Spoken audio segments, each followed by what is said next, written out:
everyone, welcome back to the Silly Points podcast. I'm here with Aarav Kapur, Rohan Venkataswaran, Rishi Arjun, and I'm Suraj Srinivasan.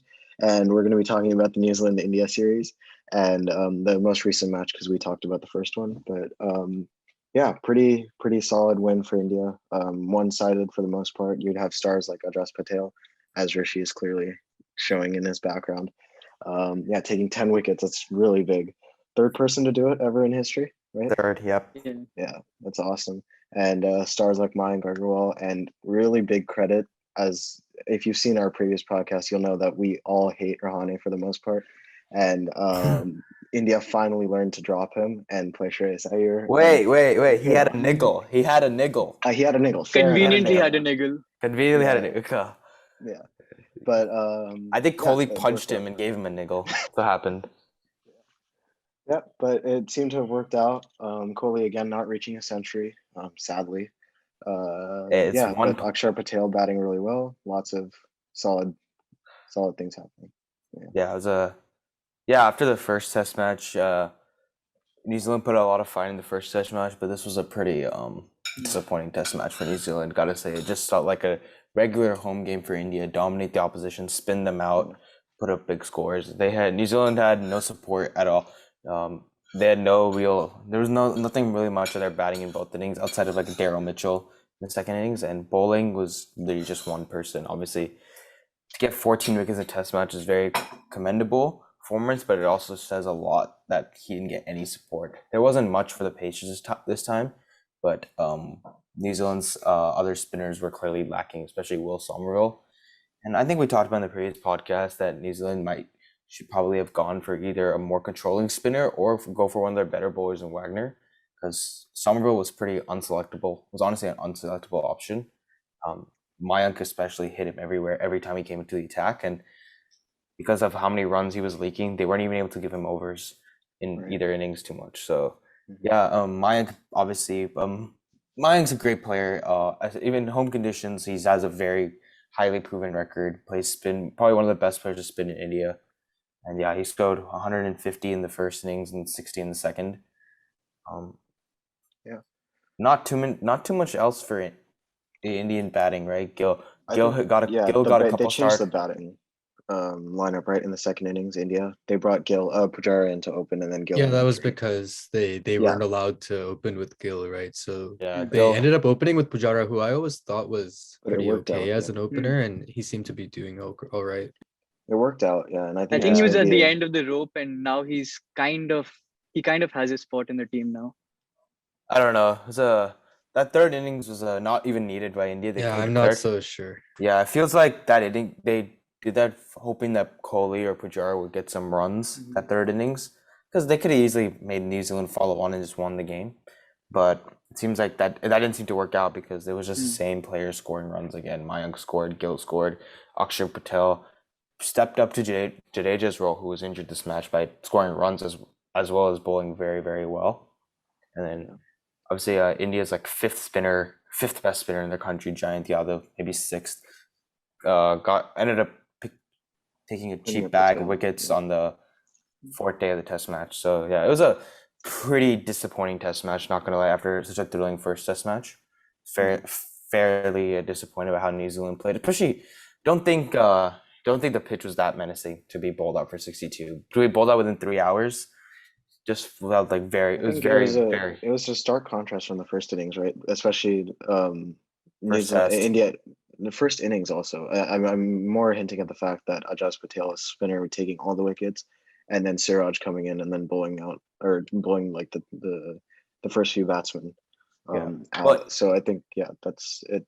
Indian something that should have happened. Indian fast bowlers are amazing. Like they've been superb at home. They've been superb away, but at home they have outbowled overseas pacers every series in the last 5 years.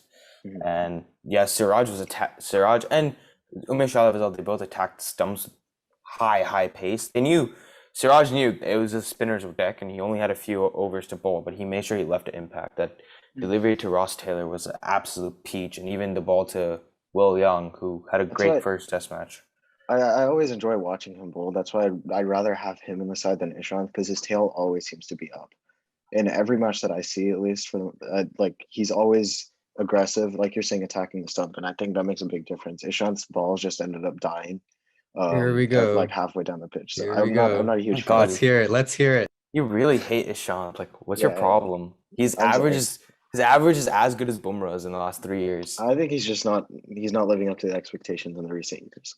I think he's What? no longer the Ishant of 2013. Like the Ishant who bowled that 2014 spell in Lords, he's no longer that same Wait, bowler. Ishant And of 2013, 2014, I was trying to get him out of the team. I thought Yeah, he yeah. was What are much you talking better about? in like He's better 2015, now. 16, 17. He was good in 2018, 19, 20. that 2013 Champions Trophy spell and that 2014 spell at Lords, I think those were the best two Yeah, innings he's ever played. and he sucked back then. He just had 2 good spells. Now he's a very consistent bowler. That was not a good point. Sorry. He sucked back then. He became good after in 2016, 17. I mean, like the stats show it. Like he was very crucial in the 2018 away series that India played very well in, and then he bowled decent in England too. He had 1 bad test, and Suraj went all up in him. But anyways, I don't think when you look at India's problems, Ishant is a problem. He's a very senior player at the end of his career, and there are people to replace him, but he's still That's my point. He's at the end of his career. That's all I'm saying. But he's still a very good bowler who's bowled very well in the last 3-4 years. But he's the most improved bowler alongside like Jimmy Anderson and Tim Southee. Also, Siraj is a 3-format player now. He's emerging as a 3-format player, and I think he can be India's next Bumrah. Like, there's no next Bumrah, I agree, but he can be a second fiddle to Bumrah for sure. Yeah, they could be like a fast bowling duo alongside Shami, and then he got backups as well coming through the ranks. Yeah, going back to what you were saying earlier, I think one stark contrast between the two teams was the fact that all of India's bowlers, or at least Umesh, Siraj, Akshar, and Ashwin all sort of came to play in the sense that they were bowling good tight overs. Whereas with New Zealand, it was just Saudi and Ajaz, and no discredit to Ajaz. He bowled really, really well, and he got all 10 wickets for a good reason. But at the same time, when Saudi wasn't the guy at the other end, it was just free cheese for India, and they were able to just there was no pressure applied, and the fact that he was able to get those wickets is even it's even more impressive because there was no pressure being applied from the other end. But if you look at Somerville's stats, his economy was above 4 in the first innings and like almost 6 in the second innings, and for whatever reason, I wasn't really watching parts of it, so I don't know why they didn't bowl Jameson as much, but I know that Saudi was definitely much more effective as a bowler. But obviously he's a fast bowler. We saw he bowled like 11 overs straight in the first match, but he's not going to be able to do that for 16, 17 overs because in the end he has to take a break. So I think that was the difference in that India was able to apply pressure from both ends at all times, whereas New Zealand was just relying on one guy to keep bowling magic balls, which he did. Yeah. Also, especially when you don't have someone like a Trent Bolt, why wouldn't you play Neil Wagner, who like at least before this series or like before this year, he was New Zealand's best bowler. He was the #1 ICC bowler in tests. So why wouldn't you play him instead of someone like a Somerville who's not really adding any value to your team, either with the bat or with the ball? Somerville added with the bat, I think, in the first match, right? Because he was their night watchman. I think that was also part of the big reason he was selected at the team. That was not a factor. I think the main reason why Somerville was selected is because right? So why would he stay? The main reason why Somerville was selected is because, as they showed in the first match, Rachin Ravindra is not going to be able to be a second spinner for you. He's more of like a stopgap kind of guy who bowls a couple of overs here and there. Somerville was picked as the second spinner. I mean, if you're playing with only one spinner in India, you must be either like really crazy or you have a lot of confidence in your fast bowlers. And what they did was they brought in Daryl Mitchell, who bowled maybe 10 overs combined in the entire match. So, but still, Rachin Ravindra took those 3 wickets, and Somerville was. Yes, of course. But the point is that they wanted to select 3 spinners, and in India, you have to select at least 2 good spinners, and that was what Somerville was supposed to provide. And in that sense, there was no space for Wagner, unless you wanted to like make the batting even worse and drop Mitchell. Yeah, I think you're not expecting Rachin Ravindra to be a better bowler than Somerville because he's a top order batsman, and Will Summers is a specialist off spinner who has bowled decent in Asian conditions. He's bowled in Sri Lanka and Pakistan, but I think India is a big step up from those countries. Like I don't think Somerville's a bad bowler. It's hard. I don't want to trash a spinner if we're getting hit by the best team in the world again in their home conditions. Like it's not it's not the fairest battle, but he was clearly not good enough to just at least. It's not getting. He doesn't have to get wickets, but he wasn't able to at least bowl 6 balls in a spot and not. He just kept getting launched down the That was the ground. biggest thing. Yeah, That was the biggest thing control. his Yeah. line and length were really wayward for most of the match, to the point where he couldn't keep it consistent, as you said, and he ended up getting taken off. Yeah, and in fact now looking at it, I mean, kind of taking back what I've said in the previous podcast, but now it looks like Mitchell Santner probably should have played instead of him. I'm actually not looking at Neil Wagner. I know Mitchell Santner is not a great test bowler, but Mitchell Santner is a good control bowler, and he at least in these conditions he at least would have given the captain a bit of control. He's not unbowlable. He would not have got a wicket. But I think I don't think Mitchell Santner is a future in New Zealand spin bowling and test cricket, but he probably would have been a better option than Somerville. Yeah, he wouldn't have given away 4 runs and over for sure. But I don't think I don't think New Zealand made the wrong decision in selecting Somerville, because the idea of what Somerville could provide, as you said, because of what he did in Sri Lanka and what he did in Asia in general, was, I think, worth the selection, as well as his performance in the first match. But obviously he didn't bowl as well as New Zealand, or he would have wanted to. So I guess that's something that New Zealand can work on. And I'm sure they have other spinners like in the mix who are Plunkett Shield. Well, here's the thing, like, it's really difficult for a team like New Zealand. I'd say New Zealand might have the worst conditions to bowl a spinner, right? Right. So the problem is they're gonna go back home now, and they're gonna be playing probably. They're gonna play fast bowlers. They're gonna play their 4 fast bowlers, and then they're gonna have then Mitchell or De Grandhomme. They'll have those guys in. They won't pick a spinner because they'll want to fit in that extra batting of a pacer. So it's very difficult to develop a spinner.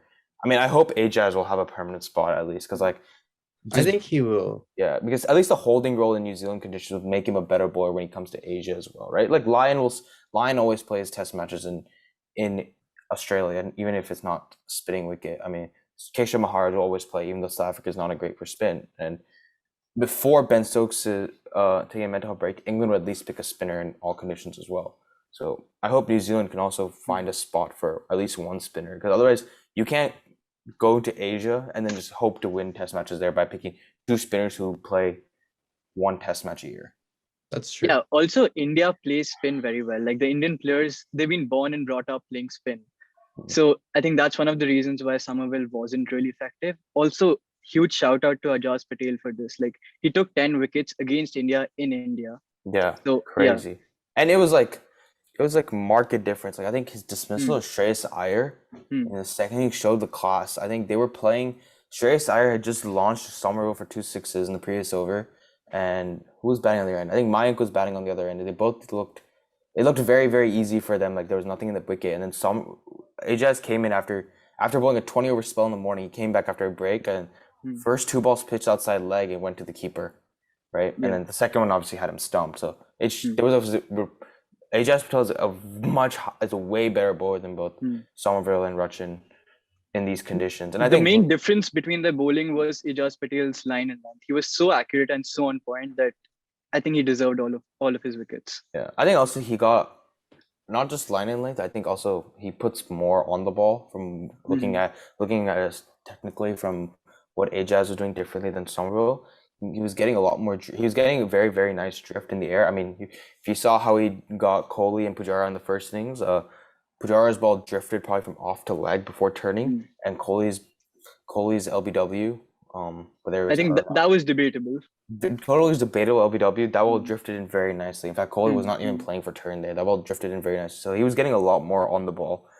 And I mean, all that confirms is Ajaz is the best spinner in New Zealand. So yeah, that was. I thought the ball he bowled to Ashwin in the first innings was the best one I saw. From the wickets he took, that was very good. Yeah, and Ashwin had a Kohli moment where he reviewed a bowled. That was something you don't want to do. Funny. You just get trolled on Twitter. But yeah. What do you guys think of the fact of the way Rachin Ravindra played in his first 2 test matches? Pretty impressed, to be honest. Like, I didn't expect him to take 3 wickets. I was hoping that Ajaz Patel takes all the New Zealand wickets, but Same. Yeah, he took those 3 wickets and he was quite good with the ball. And in the first match, at least, we saw him play really well with the bat. He saved New Zealand's test match, and he was quite decent in the second one as well, to be honest. So I think overall a really good series for him, and he's a really good prospect for New Zealand in the future. Yeah, I see his role being more of in the top order. There might not be space right now, and he'll be replaced by one of the fast bowlers or fast bowling rounder That's the in New thing. Zealand conditions. So I think he'll probably go back to playing domestic cricket and just grind the runs because he's a batsman. I think who can bowl, and I think he's more of an opener top three. So when there's a spot open there, that's probably when he'll come into the side. But I think at the moment they've got probably 3 openers already who are ahead of him. That's the thing. So he gets stuck, right? He's probably not going to be in the first choice 11 unless he's in Asia. So it's kind of unfortunate for someone like him who played so well. But I guess the same can be said about Shreyas Iyer for India. Well, I don't think Kane is going to play this summer. So Kane is out for 2 months. And New Zealand have like very easy test matches coming up at home. So I'm sure they're gonna experiment a little bit. I think I mean, we should probably talk about Ross Taylor next, but I think Ross Taylor is also coming to the end of his career as well. So I think Will Young would come into Ross Taylor's position, and Conway will obviously get his opening spot back after what he did in England. And if Kane is out and he gets rested for useless series like Bangladesh coming to New Zealand, which is happening in December later this month, I think that's where Rachin could come at 3. You know, he could still get opportunities there, and it'd be a nice start. He gets to play easier opposition than coming in and having to be an all-rounder against India in India. When you talk about Ross Taylor, you don't really think about one-digit scores in two matches. So, yeah, I think this was really sad. And after the World Test Championship win, I think it was a good way for him to retire, and I think he'll be retiring soon. Like whenever you think about him, you think about his explosive knocks in the IPL, you think about RCB, you think about how well he's played in Test cricket for New Zealand over the past decade. But yeah, he's at the end of his career, and it's a really good opportunity for someone like Rachin Ravindra to like grab the middle order spot. Like even if he doesn't open, he can change himself into a Joe Root. Like he bowls a bit, he can bat. If he like improves his skill levels and he can bat longer, he can certainly be the next Joe Root or something. I'm gonna back Will Young to take that spot first. Maybe number 5 or number 6. Like he still has a long career. He's still a youngster. Well, I don't think Nicholls' record has been good enough that his spot is completely safe.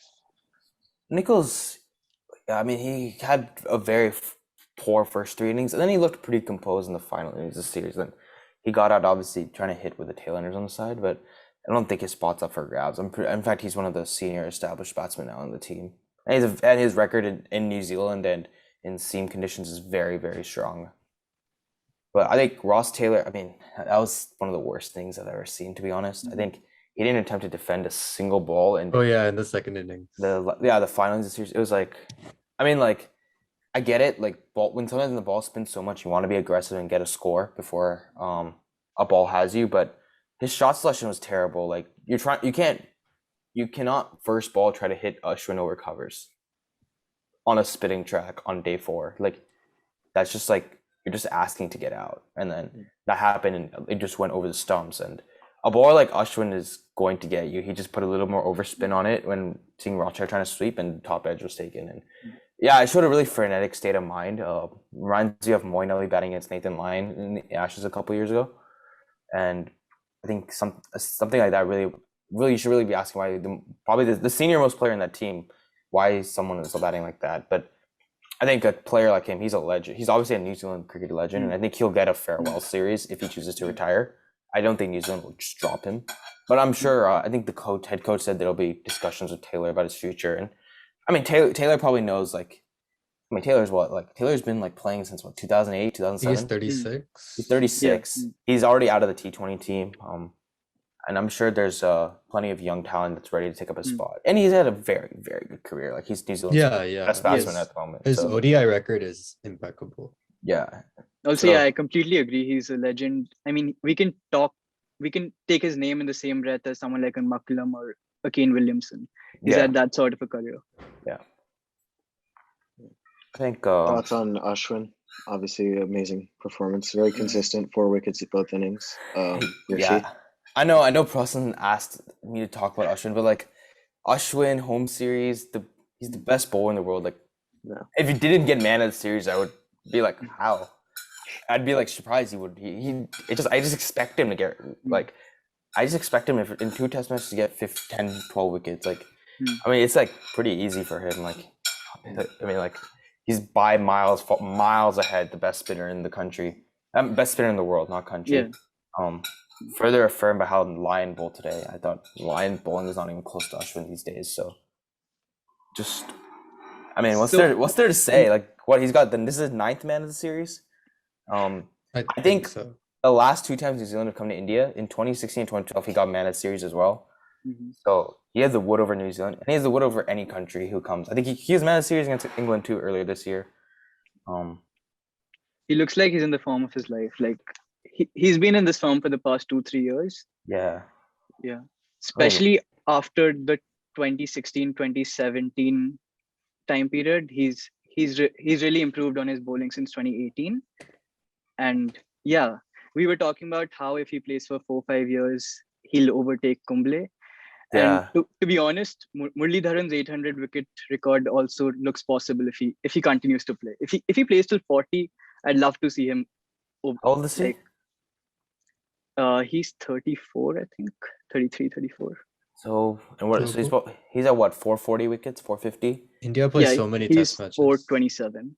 Yeah, but he's not even playing all of India's test matches. That's true. He doesn't play overseas. That's the problem. Yeah. Oh, I'm sure he will play overseas now. I mean, I think our next segment of the con will probably be the South Africa tour, but just thinking quickly on Ashwin, I think if he caught, I think crossing Kumble would be. I think he'll get past that, but I don't think he'll get past Warren. Oh, that's my prediction, but that's like he's definitely gonna get past Kapil Dev. Yeah, it's 480, right? Yeah, he'll get past. He should get past Kapil Dev by the end of 2022 then. Yeah. I think now we can take Ashwin's name along with Kapil Dev as India's best all-rounders ever. I know Kapil Dev's like a pace bowling all-rounder and Ashwin's an off-spinner, but he certainly topped there. Like, as an all-rounder?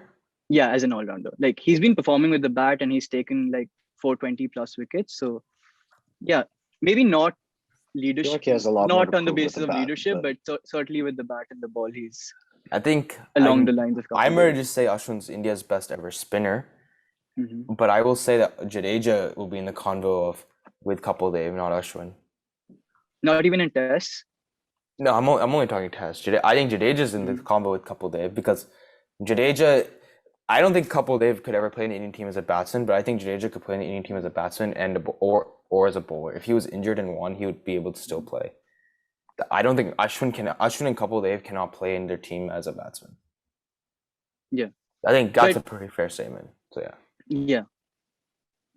But okay. One thing I wanted to say about the match awards is my personal opinion is that I was completely fine with Mayank Agarwal getting the Player of the Match award. I don't think India winning a match by 350 runs can warrant Ajaz Patel getting Player of the Match because, as I said, how often do you see the 10-wicket haul? I mean, yeah, like as much as that is true, there was a clear best performance for me on a team best performance that resulted in a win. I guess I'm all for losing team players getting the Player of the Match award, but if say Mayank had scored like 75 and 75 or something like that, yeah, then maybe. But I think part of it, as I said earlier, is the fact that the New Zealand's other spinners were bowling so badly that at some point Ajaz had to take wickets. But that's not discrediting the way he bowled. But I think that Mayank Agarwal played so well, despite the fact that Ajaz was bowling so well, that he deserved it. I think I have to agree with Rohan. Like, oh man, even during the World Cup, we discussed how Warner was the man of the tournament, but Babar Azam could have got it. But then we went on to discuss how his team didn't even win the World Cup, and that's why Warner was declared the player of the tournament. And I think a similar argument goes here. Like, India won the match, like hands down. It was India's best victory, I think, in terms of runs. Yeah, that's true. I do get that. I just feel like if a guy gets 10, for me it's just the good in me wanting to reward someone who got 14 Of wickets in the match. course, of Not course. just 10 wickets, 14. That's the thing. If Yeah. they didn't declare, it could have been 16, 17, to be honest. And also, like, this is I've watched so much cricket in the past like 5-6 years. I've been watching cricket since I was 10. That sometimes when like something like a hat trick, 6 sixes happens, these stuff happens, doubles, triple centuries. I kind of just it comes in and leaves, honestly, because I feel like it's happening all the time now. Hat tricks, World Cup winners, and all this stuff, right? But 10 wickets is something. The last time this happened, none of us were born. Yeah. First of all, let's get that. To give some context on this happened Friday night. So I was with my friends. We were just chilling and watching the game together, and then he had 6 wickets out of 6, and then we were like, my friends and I were getting ready to go to a party, and then we went to the party, and while on the way to the party, someone's like, "Oh, he's got 7 now," and then 30 minutes later, we're like drinking and shit, and then I get another text, he's got 8, and I hear he got 9 out of 9, and then immediately me and my other friend, we left the party to go watch the game. To literally go on my phone just to see the 10 wickets, and we started screaming our asses off when he got the 10. That's how crazy this is. That's how crazy a 10 wicket haul is. It's like it's 3 times in history. That's why I really wish he got man of the match. It's just like, I mean, like look at it. He had 2,000 followers on Twitter before that day. At the end, he had 6,000. It's just like this shit like this just never happens in cricket. Like even like hat tricks, all these other records, this seems to happen every day because we have so much cricket going on. But 10 for is just very, very rare because it's not just skill. You need some luck involved. You need other bowlers to be bad, obviously. And Like when Kumble got it, Javagal Srinath bowled an entire over like way outside off stump. Yeah. Making He sure deliberately bowled that. there was no wicket taken in that over. But that didn't happen. It was legitimately everyone else aside from Southie was bowling badly. Yeah. And I mean it's really good for him. It's his home city too. Mumbai is where he was born. Yeah. I thought it was a great story. So what a homecoming that is, right? Also, one observation, there were 17 wickets taken in this match, and all 17 of them were taken by people of Indian origin. Yeah. 14 of them were taken by people who were born in India, and 3 were taken by Rachin Ravindra. So Rachin's born in New Zealand, right? Yeah. Okay, so I think looking at the future of these two teams, I think New Zealand now go have a home series, and I think looking at their opposition, they'll probably have a very fun summer, just dominating home teams. New Zealand at home is another beast. Yeah, and I think Kane's injury is kind of a blessing for them. They can try to test they don't have to make an awkward decision of dropping Will Young when Devin Conway comes back. So exactly, yeah. And I think Will Young is, as you've said, is probably better suited to the middle order anyway. So we'll see how it works at a number 3. Yeah, and then anyways, and there's no point scoring double hundreds. Kane Williamson beefing against a Bangladesh team. So I don't think New Zealand have too much to worry about. I think New Zealand are still a very good team in Asia. I just don't think any team in the world can beat India in India. It's just not possible. No one's even been close in the last 6 years. India have a tour of South Africa coming up. Obviously, India did not win the last time they went to South Africa, and South Africa is a much weaker team now than they were in 2018, and India barely lost them now. It's a very, very good opportunity for India to, almost complete the Sina cycle. They've beaten Australia. They have an asterisk win over England at the moment. South Africa tour. How are you guys looking at the squad composition? Does Rahani's niggle stay there? Pujara's position. How is Iyer and Mayank coming into the team now, considering how well Kale and Rohit also have played? So I guess I'll start with an 11. Okay. You take you open with Rohit and Rahul. After England, I don't think you can drop either of them. Let's leave number 3 aside right now because we know number 4 is going to be Kohli. And I'm gonna put Vihari in at number 5 because the last time he played an overseas match, he won the game for India. His record outside of India is actually good. Granted, as I said last time, most of those runs come against the West Indies, but I'm putting Vihari at 5. 6 I mean, you can't completely forget Vihari after that knock against Australia. I know he was injured and all, but you can't ignore him as a whole. I personally think Agarwal made slot in at that 5 spot because that's an opening, right? With Rahane gone, and he has performed in this test. That's true. But in the end, Agarwal is an opener, and I think he will be India's 3rd choice opener. And so more on that, I do think that someone like Shubman Gill can play at number 3.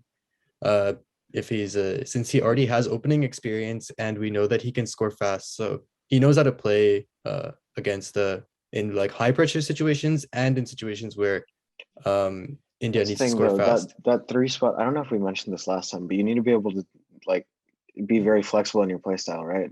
Gill is But fairly aggressive. he's already an opener, right? So he knows how to He's play. fairly aggressive though, but he doesn't take it slowly. So at some points you need the slower knocks, right? That's Just Also, does that seeing mean the you're new ball dropping out. Pujara? Yes, that means I'm Well, dropping yeah, of Pujara, course. and then in the tail it'll be both Jadeja and Ashwin, and then whichever three fast bowlers you want. I'll pick Ishant, Bumrah, and Shami. I'm Okay, not taking your so shot. okay, so the point about Vihari, so he's actually having a very good India A tour Yeah. against South Africa. He scored a So- couple of 50s, I think. Yeah, and he's been not out, so his average is like above 100, I think, in the series. His first class average is like amazing. Yeah, and yeah, he averages 16 first, but like I'm looking at he actually played in South Africa. Yeah, so exactly. That's That's a lot. why they put him there. So I tweeted out a 15-man squad for India for South Africa yesterday, actually through our Silly Points account. But this is before I knew Vihari's score, so I didn't have Vihari in the squad. But my squad was like Rohit, Rahul, Mayank, Pujara, Kohli, Iyer, Pant, Saha, Ashwin, Jadeja, Bumrah, Ishan, Shami, Suraj, Thakur.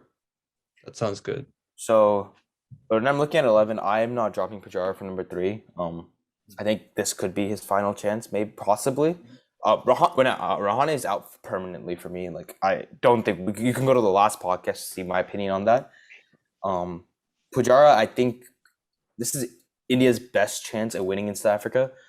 Pick the player who has done well in South Africa before and who's done pretty well at staying at the crease in the last 2 Talking about overseas the tours. player who has done well in South Africa before, Rahane is there. He was dropped actually in South Africa last time. And No, it was, wasn't he dropped and then he came back and won them the match? Isn't that what yeah, happened? he hit a 48 in a low scoring game, yeah, but that was 1 innings, and that's Rahane. He has 1 innings. No, actually, my bad. Pick Rahane in the second test and then drop him. There, that sounds good. But no, I I think think the best thing that happened this series was Rehane not playing the second test, so he doesn't have a confirmed position in the team. Now he's not gonna score till the second test of the next series, so I think that's a safe point for India. I still think Rahani's going to be in the squad. My squad is my own squad, but India will still pick Rahane. I feel I don't think Kohli. Wait, is it only going to be 15? I feel like it's more, right? I'm assuming it's 15. I put It's a gonna be random about number. 20, I think. Why would it be 20? Because of COVID bio bubbles, you can't really get people in and out. But usually when it's 20, they just put extra bowlers as net bowlers. Yeah, Like, that'll be like Avish Khan and Prasidh Krishna. Harshal Bowlers, Patel. yeah. bowlers who are not close to a test debut, but they're just there because they're quick. But I think, yeah, Rohit Rahul will open. I think Mayank will be my backup opener. I'm gonna have Pujara at 3, Kohli at 4, Vihari at 5, and then Pant at 6. And then here's the thing.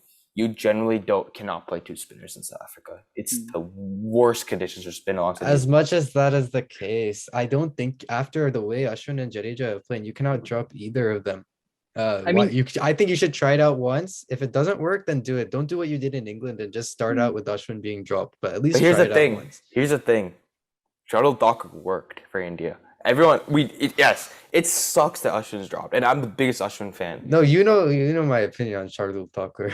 But like he was very crucial to India winning that last Test match, 250s. I mean, like Shardul Thakur, the batter, was more effective than Shardul Thakur, the bowler. He was pretty much not. But his bowling was still he got aside from getting like magic ball wickets while giving away 4 But he's the runs fourth. If he's the fourth seamer, you don't need him. No one's asking him to get that a is 5-wicket haul. That is true. Right? You have Bumrah, the best fast bowler in the world, one of the best fast bowlers in the world, and you have. So yeah, I'm also gonna have I'm gonna start with Shami, Suraj, Bumrah, and Ishant will be on backup. Plus, his injury, he might not even be fit for South Africa. I don't know if Jadeja is going to be playing in South Africa. I think his injury is not like. Say he's fit. Assume he's fit. See if Jadeja. I want to do what you did and put Jadeja at 7. At 7, Ashwin at 8, but I think it's really going to be Ashwin / Jadeja. So which one do you pick? Is it going to be like England where you pick Jadeja every time to strengthen your batting? It honestly depends on how confident India are in Shuttle Thakur's batting. If Shuttle Thakur's batting is good enough to be at 7, then I'm picking Ashwin at 8 and then picking the 3 fast bowlers. If India feel like it's an absolute seamer, there's going to be absolutely no point of even bowling a spinner. Like if you remember India's last Test match in South Africa, that they won, India dropped Ashwin and South Africa dropped Keshav Maharaj, and both teams picked 5 fast bowlers, including one fast bowling all-rounder. I could see them even doing that. So when you look at it like that, Jadeja is not even playing as a bowler; he's playing as a batsman, and I think Jadeja is a better. I'd rather pick Jadeja as the batsman over Iyer, Mayank, Rahane, all these guys at the moment. So Jadeja play as a specialist bat at 7, and then you have 4 seamers. If it's a flatter wicket, then Ashwin comes at 8, Thakur bats at 7, and then the 3 pace bowlers. But I think, yeah, as you said, like Jadeja is certainly a better batsman than Rahane, and I think Ashwin's also a better batsman than Rahane. So why would you? Not so especially sure in the about last that 2 years, like no, I mean, that's been a consistently that's hitting a- 30s, 40s. I'm in not India. saying it's definitely true. that's not a true. Okay, look, if Ashwin plays as a batsman, he'd be dropped, right? Just the same way Rahane would. Yeah, his but position. Rahane is not being dropped. That's the problem. Yeah, so Ashwin averages 28. So if he was a batsman, he would be dropped from the team. Rahane averaged 24 in the last 30 innings and less than 20 this You year. don't have to convince me that Rahane sucks. I know that, but I'm saying a guy who's used to average 50 and is a specialist batsman is better than a bowler is like, I feel like that would piss Rahane off, dude. Like the dude worked for 20 years to become a top order batsman, and some bowler. The thing is, like, Ashwin also has a lot of experience batting because he doesn't have pressure when he bats. He's playing as a bowler, right? So he gets to, it's a little bit more freedom. That's the thing. As well as Ashwin has been batting this year, he does average 28 in 2021. Yeah. So it's not like, if Ashwin was only playing as batsman, we wouldn't be like, oh, Ashwin, you're a good batsman. You'd be like, you drop this guy, right? But the runs he makes are bonus, and when it's bonus, you look at them a lot more fairly. But yeah, I think the thing is South Africa. I think if they went, here's the thing: if they went with 4 seamers in England, they're gonna go with 4 seamers in South Africa because England pitches tend to have a bit more spin than South Africa. Like I've never seen a pitch in South Africa spin in my life. I don't understand why they went with 4 seamers in England from the get-go, especially because Ashwin was their leading wicket taker in the World Test Championship final. Like he proved that he was able to do it in those. But I think the whole conditions. point was that in the WTC final, the ball still didn't spin. It was Ashwin's brilliance who got the wickets. But that's fine. I think it's more that the fast bowlers didn't bowl as well in the WTC final than the fact that the spinners were not necessary. But do you think But then you have to look at Jadeja's spot for Thakur. Then I think they really wanted Thakur to play because Hardik Pandya wasn't there. He wasn't there with the bat or the ball. So do you think Hardik Pandya is still in the test outfit, if he or is bowls, he just then completely yes. gone? No, I genuinely think Thakur is a better bowler than Pandya. Oh, a better bowler, 100%. 100%. Better batter. No, Pandya is definitely a better bat, but I think Thakur, the 4th seamer If you're gonna position. play Pandya, then you might as well play Jadeja, right? Yeah. But You mean as because Pandya doesn't bowl? Is that what you're saying? Well, as in, even if Pandya bowls, I feel like you'd pick Jadeja for that spinning option, and he's a better bat as well. That's true. So That's true. It'd be the rotation between the Thakur, Pandya, and Jadeja.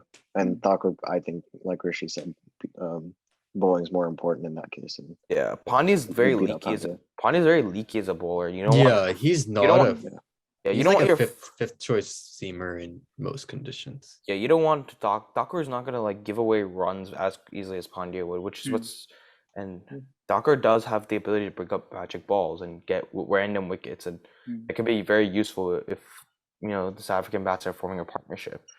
But here's the thing: as much as we don't like the fact Ashwin's been dropped, they play the 4 seamers. The problem is the 4 seamers thing worked for England, so.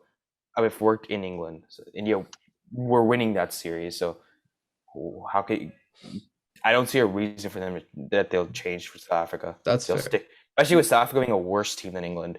So it's a Suraj, what do you think? Oh, go ahead. No, you go ahead.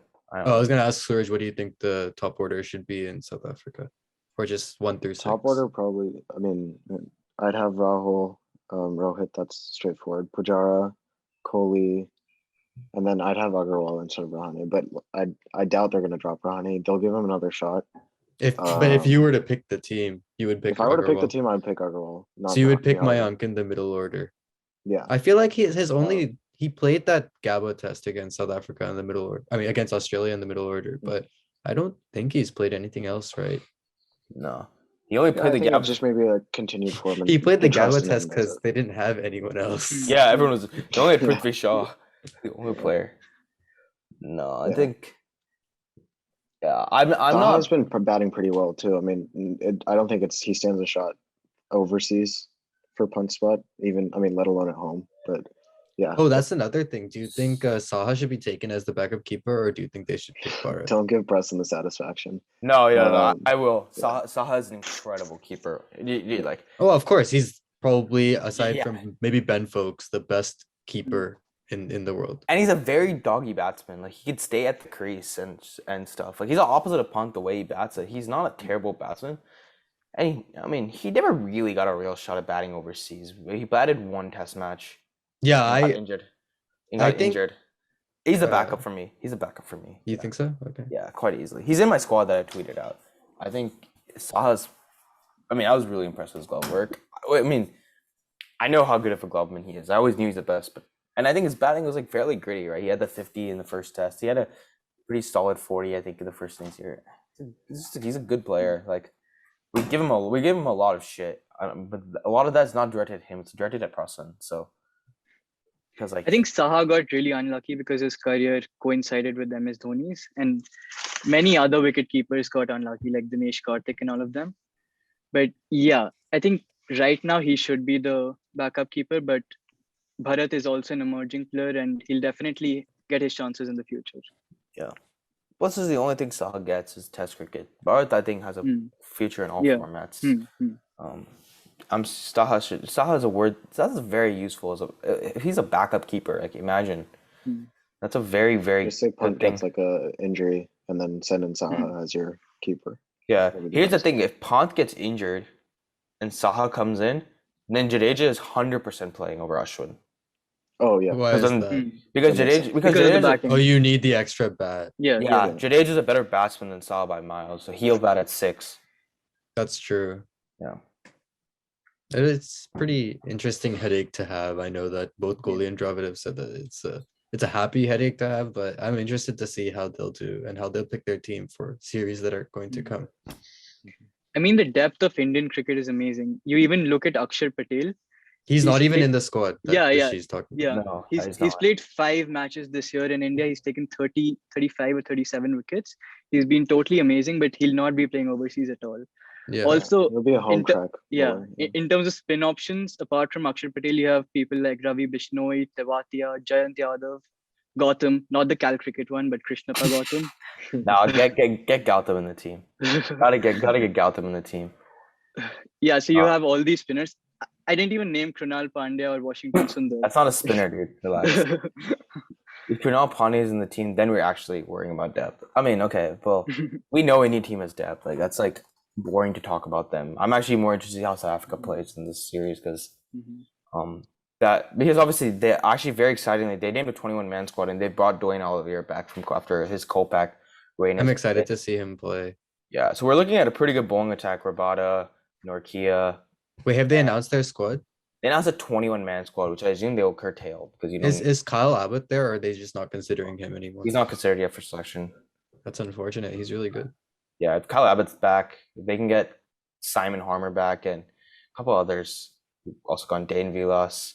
Who's captaining this series for them? Should be Bavuma. Elgar, right? Elgar is Elgar is their Elgar, test okay. captain. I believe this will be their first series, right? Under his captaincy. No, he would captain in West Indies, I thought, When did South Africa play in West Indies? earlier this year. Maybe. There's too much cricket. I don't remember. But yeah. Oh yeah, I think I do remember that. Maybe. Yeah, it was over the summer. Okay. Well, yeah. Anyways, I hope yeah, a full strength South Africa because you don't want a very good series because like Africa fast bowling in home conditions is not easy for any team to play. And while this is not the same South Africa that defeated India 3 years ago in 2018, they still should put up a good fight. And there's still a lot of doubts about India's batsmen, especially like someone like Kohli, who again did not get a score in this test match as well. I mean, you could say he was unlucky in the first innings with that LBW decision, but That was bad first. You can't argue that. yeah, that was bad first for sure. But second He's a innings, little no pressure to bat. It honestly seemed like he was just batting for his 100. It was and to still not score even a 50. He's definitely not the same player anymore. Yeah. I'm starting to really believe he's on a downfall. Hmm. Like Rachin Ravindra, like getting you out for I 30. feel like it'll be sort of the same thing that Root went through. He'll have like a patchy period, and then the next year he'll just be, like, he'll come back stronger. He's been we having can a hope. patchy period for 2 years. We can now, to hope. be We can honest. hope. I mean, Root was the Right. same way, right? As Root captain. plays in way harder conditions. He Hmm. has to deal with coming at 10 for 2. Kohli did not have any Hmm. pressure this match. He came in at Yeah. what, 100 for 2, and he came in with a 400 run lead. Joe Root, we saw today Joe Root came in at 11 for 2, got an absolute ripper. Yeah, went out for has duck. nothing to do. Yeah, he never would have got that ball if he was coming in at like 60 for 2, because the ball will stop seaming around that much after like. So Hazelwood is so consistent, by the way. Sorry, He's just so jumping to good. the Ashes. His line length, I mean, doesn't change from formats, but We it's can do a amazing quick to day watch. one. We can do a quick day one review. Why of the not? Ashes. Let's sure. do Why it. Let's do it. not? Let's do it. Hazelwood Wait, has actually, an economy of 0.4, I think. before we Yeah. do that, I wanted to say one more thing about New Zealand. I mentioned in the first recap that I was maybe thinking about what happens if New Zealand drops Blundell and plays Latham as their full-time keeper. Do you think that's something they could do to slot in another player in the middle order, or no? No, because I think Latham's one of the best openers, and there's just no openers who keep these days in Test cricket. Because you're on the field for the entire time and then you immediately have to. Yeah, and he was also captain whenever Williamson's not there. So he's also like the second best bat in the team. So his role is too important. Blundell's keeping was not great this series. His batting wasn't great either. Batting wasn't great His either. record isn't super great. I think he averages 36, 37 in first class. His record was pretty good when he was opening. Like he was a pretty good opener, like a stop shift opener. And then, I mean, it's his first series. It's the first series he's playing as a keeper. Not yeah, easy. but just 35 in first class, which is not super high. Right, but I'd give him some time. He'll have an easy summer to really bode into the team now. He's a good player. I mean, he had scored 100 in Australia when nobody in New Zealand knew how to hold a bat a couple of years ago. He played pretty well in the WTC finals. Not the WTC final. He played well against India 2 years ago at New Zealand's home too. So he's a pretty good player. I think his keeping needs a bit more work, but it's not easy to keep in Asia. Sounds good. All right, Ashes, go ahead. Yeah, day one ended in rain. Called it off early, wet outfield. England bowled out for 147 and 50-ish overs. Solid bowling performance. It was so from, predictable. Australia. It was so Yeah, predictable. you guys would call it. I think in the Ashes preview was just wishful thinking, trying to get a good Ashes series going, but it seems to be very one-sided. I mean, I was thinking like I remember 2017 Ashes. I predicted Australia would 4-0, 5-0, but I wanted to see how long it would be till Australia actually started dominating, right? And England were like 120 for 1, and then there was a run out, and then they collapsed, and they never got back in the series. Today we came from ball 1, Australia were just dominating. Like, yeah, I don't know what Rory Burns. Oh my god, he, like you were saying, he forgot his trigger movement entirely. Literally forgot. He walked over and he was like, he exposed his leg stump, and it wasn't a great ball. Warren was trying to work his way out of what he was saying about Stark. Okay, but Australian commentary is cold. I think Warren especially is just completely biased, but yeah, at least Kerry O'Keefe is like openly biased. Like he's completely. I remember him saying the best thing Pat Cummins did in the morning was lose the toss. Yeah. No, Shane Warne was just making excuses after excuses about start. Oh my god, he's insufferable, Shane Warne. Oh my god. I just remember last summer during the India-Australia Test match series, the third test, I just remember him talking for 10 minutes about Hardik Pandya, who's not playing, he's not bowling, and he has been proven to not be good enough at Test cricket level. He's just talking about how he should be playing. I don't like Shane Warne as a commentator either. I like Shane Warne if he's talking. He should just focus talking about spinners. When he was talking about Nathan Lyon bowling, I tuned in. I only want to listen to him talk about spinners because that's something he actually knows about. Everything else, too political. Mute. Yeah, just mute him. No, by the entire Australian comment, except for like Mike Hussey and Mike Hussey's good. I think Brett Lee is good. Issa Guha is actually good as well. Yeah, but she's not Australian. That's why. Yeah, but she. I think she lives in Australia now. Is that why she keeps commentating for Australia? Oh, I thought she just came for the series. Maybe that's the case. I like England commentators. So I liked her. Every time she came on, I'd be like, oh, yo. Yeah, Issa Guha was good. Yeah, but no, they were really annoying. But like England do suck. I mean, like that top order is so susceptible, and I mean, I told my roommate, yo, we're gonna come in at 10 for 2, and he ended up coming at 11 for 2. I mean, I think Hamid batted pretty well for what he did. Pope was Butler batted really well. Butler said before the series that he was going to be aggressive because honestly, I feel like Butler's spot was or is still on the line because Folks has played so well in the limited opportunities that he's gotten, and he's actually a good keeper, unlike Butler, who's sort of almost a bad batter who can keep.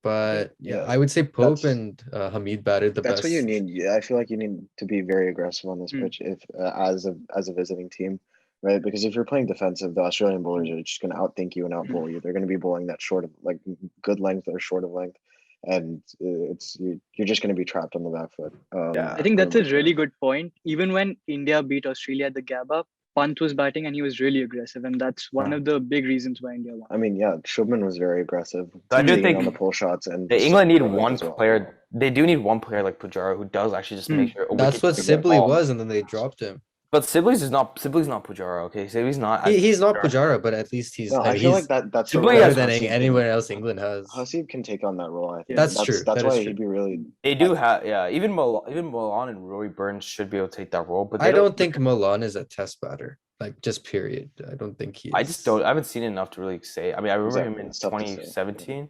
He played pretty well in the Ashes. He has a lot of weaknesses, obviously, but he played very well in those Ashes, which is why he's probably picked for this series. I think he played against India.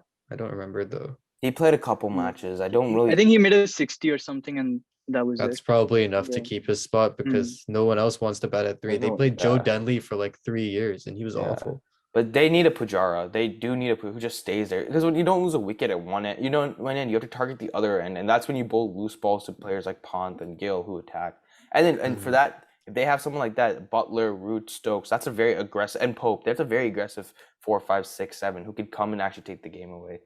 Butler, I liked what he did with Hazelwood because I think Hazelwood had 8 overs, 2 runs, 2 wickets, and it was just like he was going the same ball over and over again, just nipping in and out. He was at least trying to take him over the infield, and with very clean shots. It's not slogging or putting your head away T20 style. He's just playing head straight and just trying to chip it over the gap. He got a good ball from Stark, but something that you don't see on the scorecard is Stokes' 5 runs. I think he looked fairly solid. He was driving the ball really well. And he just was aggressive. He was coming up the wicket. I feel like he changed his technique a bit. He's coming up the wicket a lot more, and he looked pretty solid in my opinion. But I think one thing England did badly was this is Australia. It's a place you can leave on length with the bounce that's offered here. Right. I think Milan, Stokes, Butler, all could have left the ball left the balls that got out to. I think Root got a ball that he had to play at because that was pitched up and top of off, and then he also got 2 in swingers in the previous 3 balls. But I think a lot of those balls you could leave on length. And Hamid also could have left his ball on length. That's a very crucial skill you need in Australia and South Africa. The ball's bouncing, so you don't end up playing at balls that you don't have to. India did that very well. Pujara, I mean, you remember how many times he didn't leave it. He just stood there and let it hit him. Yeah. So stuff like that is really crucial to winning in Australia. And I think if you look at teams that won, if you look at an England teams won in Australia, you look at 2010 teams, Cook, Trott, Strauss, they were very good at doing that, especially Cook. So they need to. This is the problem with not having proper warm-up matches against Australian state sides or an Australian A side. They didn't seem to adjust the conditions properly. It's not England. In England, those balls might hit the stumps, but here they're going to bounce over. And Australia, it'll be tricky batting for a few while, but it doesn't get hard after an hour of batting in. So you can always cash in later.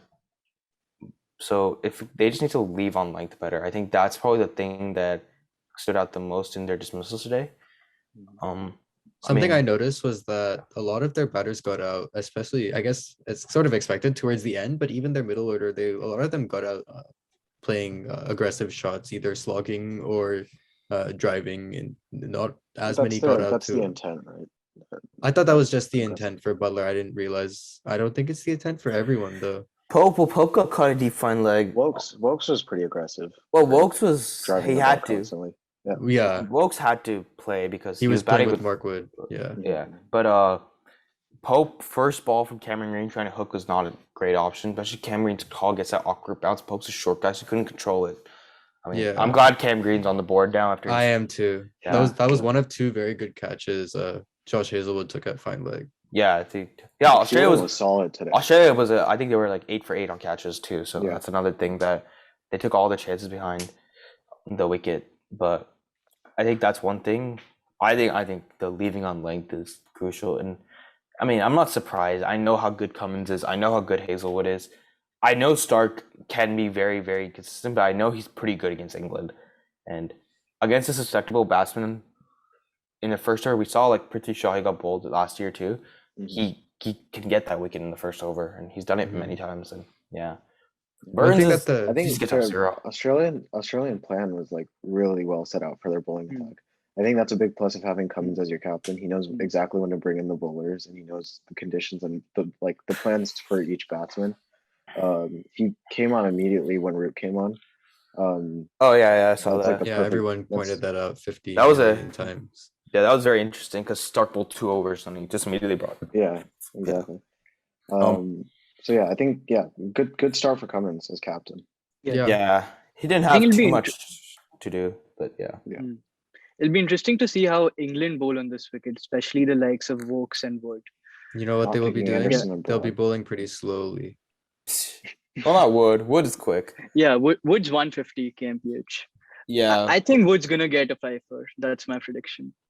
yeah, 5 for 120. So Australia's going to I've- lose like 2 wickets, and then they're going to declare. That's what's going to Yeah. happen. Here's the thing. I think England are a little scut. If they got a bowl to like today, which they couldn't because of the rain, with like the overcast conditions, they might have had a good opportunity to get a couple of cheap wickets, especially like Warner Harris. You're not really like it's not like opening duo that and who's Warner Harris? No, I was Labuschagne and Smith, yeah. No, Labuschagne and Smith are all obviously amazing players, but they had a good chance of probably nipping out the first 2 wickets, especially if overseas conditions. You get over Harris, for sure. cast conditions, and you got Wokes and Robinson would be pretty good in these conditions. But I I think now- Robinson with the height, right, and the bounce. That's no, I'm thinking more of Robinson's not movement. bad.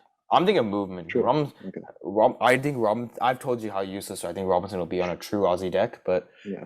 on this wicket he might have had a better chance. I don't agree with dropping both Broad and Anderson. I get the logic of resting Anderson, but then you got to play Broad because you got what? Wood never played a Test match in Australia. Robinson never played a Test match in Australia. Wokes terrible record in Australia. Are they resting both Broad and Anderson? They Yeah. rested is- Anderson and dropped Broad. Yeah. Or they dropped Broad? Yeah. Well, I assume they said Broad will play a part in the series. So yeah. Mhm.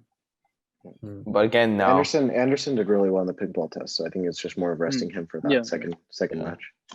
I think they're gonna miss Archer a lot.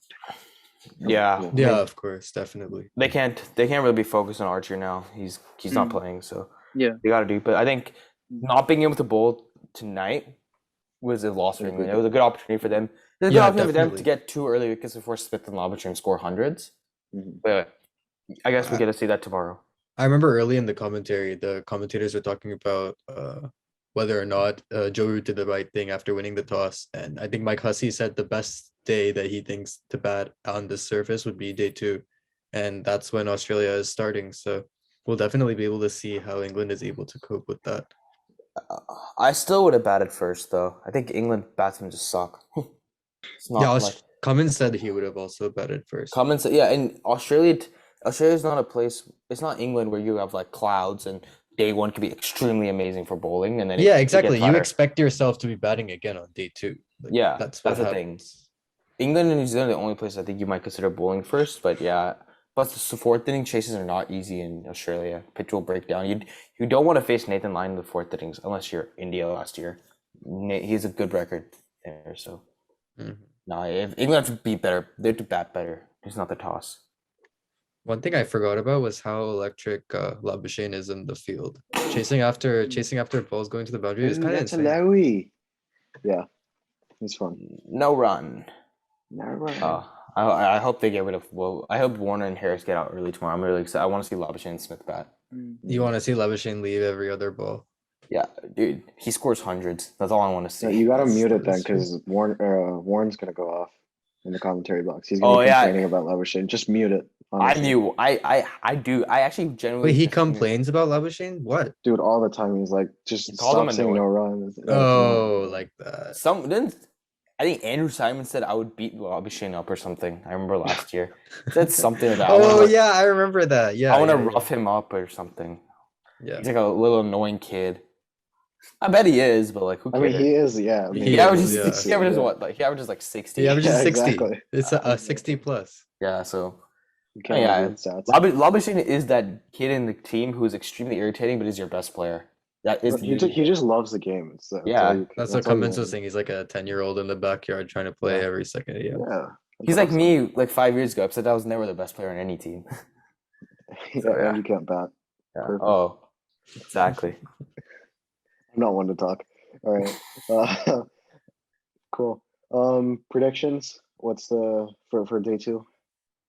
I already Uh, said. Oh, Mountain final. of runs. Hopefully, I want to see Robinson do well after all that you guys have said. No, I mean just generally, I want to see him do well in Australia.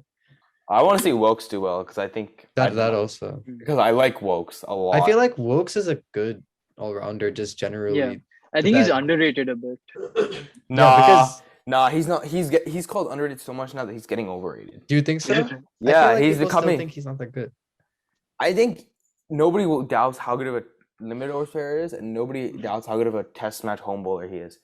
He's not a good away bowler. That's like proven by stats. From what we've Mhm. seen. So yeah, Yeah. I mean, So they'll I have to hope. prove us wrong. Yeah. Yeah, I hope he proves me wrong. I don't care if Robinson proves me wrong. I mean, I don't want Robinson to prove me wrong because I don't. So that means you do care. Yeah. I don't like Robinson. I'll be honest. I don't like bowlers like that. I think they're We'll really get Stokes to one-dimensional. bowl as well on day 2, probably. Yeah, that'll be interesting. I hope Jack Leach does well, but I don't see him doing well because I didn't see any purchase for Lion. You know, line wasn't. I thought there were some balls that were spinning in pretty sharply. Yeah, but it was like They slow spin, not like nothing threatening, right? Also, it didn't help that when Lion came in a bowl, all the lefties were out. He came in a bowl after Stokes was out. The only lefty he was brought back just to get his 400 wicket against Jack Leach. Jack Leach, yeah. So that was kind of funny. So yeah, he didn't have any lefties. So I'm sure he'll bowl better if he gets a chance to bowl with like Birds or. And plus, Borens will get 50 next match because he always ducks in the 50s. So Lion will definitely get to bowl to him. Yep. Probably last thing. Carey getting a couple of catches. His test debut. We'll probably see him back. Maybe not. We'll see. But yeah. I still think Wade is a better keeper or better batter than he is, and keeps to the same high enough degree that he deserves a spot. Like I don't He's see not why a better he was bat. I don't know. We'll think see how. I thought we he don't was know, but- Australia's third best bat in the India series. But No, he Yeah. was obviously making stupid shots and just getting. I- caught. Well, yeah, he- but at least he scored 30 before it, and you can't say much about the other batters. I think he's certainly a better bat in limited overs. I'm not too sure about tests. I thought he batted really well. He seemed very confident, at least in the India series, and they made him open. He batted well as well. So I don't even think Wade Yeah. cares. I think Wade knows he's done. I mean, I mean, He'll being swing a replaced little by bit on the Alex side. Carey's first class record isn't super great, isn't it? He it's averages not. But I think 35 or something like that. I'm okay with Tim. I was okay with Tim Payne being batting at 7 and keeping for Australia. I think Tim Payne actually is a pretty decent bat, but he's not there, so they had to go with the backup. Tim Payne batted pretty well against India. I wanted to see Khawaja in the team, but they Yeah, I was decided to pick disappointed. Head over him as well. We all picked Khawaja in our team. I remember before this, Yeah. but yeah, they picked their 11 early. Okay. We will not be doing daily reviews. We just happened doing a podcast, so that's why we decided to talk about the Ashes. Plus, the day got rained out, so we didn't get to watch the whole day. So, we'll be back we'll review the first test hopefully, unless finals are killing us. So When does the first test end? 4 days. Oh, obviously, yeah. No, but I was trying to think of the day, like the day of the month. The week. Saturday, Two- right? Sunday. Sunday. Yeah, no shot. I'm not. Yeah, got midterms or finals. We'll see. Maybe we'll do a 2-test review. Yeah. All right. Awesome. Thanks everyone. Thanks for watching. Make sure you subscribe and like it. Thanks.